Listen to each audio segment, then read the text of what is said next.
இன்னொன்று கிராமப்புறங்கள்லாம் ஒரு விஷயம் இருக்குது. ஸ்போர்ட்ஸில் நீ வந்து எதுலேயோ ஒரு ஜாப் தேர்ந்தெடுத்து எனக்கு கஷ்டமாக உழைக்கிறேன்னா பின்னாடி பொருணி பேசுவாங்க. எப்படி சொல்லுவாங்கன்னா, இதெல்லாம் முடியாது, இதெல்லாம் ஒன்றும் ஆகாது, போய் வீட்டை பாடுறா. அது என்னையும் சொல்லியிருக்காங்க. ஏன்னா நான் வந்து 20 வயசில் தான் நான் கிரிக்கெட் பாலே ஆரம்பித்தேன். அது வரைக்கும் டென்னிஸ் பால் தான் ஆடிட்டு இருந்தேன். ஸோ என்னையும் சொல்லிட்டு இருந்தாங்க. எங்கள் வீட்டில் 5 பேர், 3 தங்கச்சி ஒரு தம்பி, சின்ன ஒரு வீடு. அப்பாலாம் நெசவு தொழில் தான் போகிறாங்க, அம்மாவும் ரோட்டு கடையில் சிக்கன் வச்சுருந்தாங்க. ஸோ எனக்கு படிப்புக்கு ரொம்ப தூரம், எனக்கு படிப்பு வராது. எனக்கு தெரிஞ்சது ஒரே ஒரு விஷயம் கிரிக்கெட் தான். ஸோ அப்போ சொல்லிட்டு இருந்தாங்க. எனக்கு வந்து இந்த டோர்னமெண்ட், லோக்கல் டோர்னமெண்ட் நிறையா ஆடி இருக்கேன். ஸோ எங்கள் வீட்டில் அந்த கப்பு நிறையா வாங்குறதுக்கு பிடிக்கும்.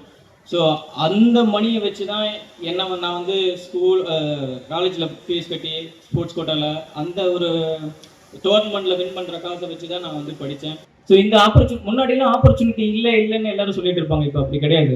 எல்லா துறையிலையும் எல்லா ஆப்பர்ச்சுனிட்டியும் இருக்குது. இப்போ இருக்கிற இளைஞர்கள் அதை யூஸ் பண்ண மாட்டேன்றாங்க. இப்போ இருக்கிறவங்க அதை யூஸ் பண்ணுறது. முன்னாடிலாம் ஸ்கூல் முடிச்சு போனால் கிரவுண்டில் போய் விளையாடுவாங்க. இப்போ எங்கே விளையாடுறாங்க?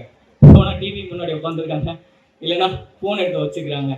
ஸோ உடல் ஆரோக்கியம் அங்கேயே கெட்டுருச்சு. நம்ம டிஸ்ட்ரிக்ஸில் சூப்பரான ஹெல்த்தியான ஃபுட்டு நம்ம டிஸ்ட்ரிக்ஸ் தான் இருக்குது.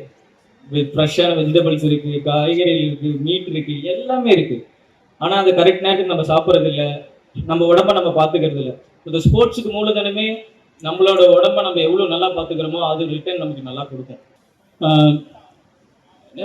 நான் லைஃப்பில் நிறையா கஷ்டப்பட்டு தான் வந்திருக்கேன், நான் இல்லைன்னு தான் சொல்ல மாட்டேன்.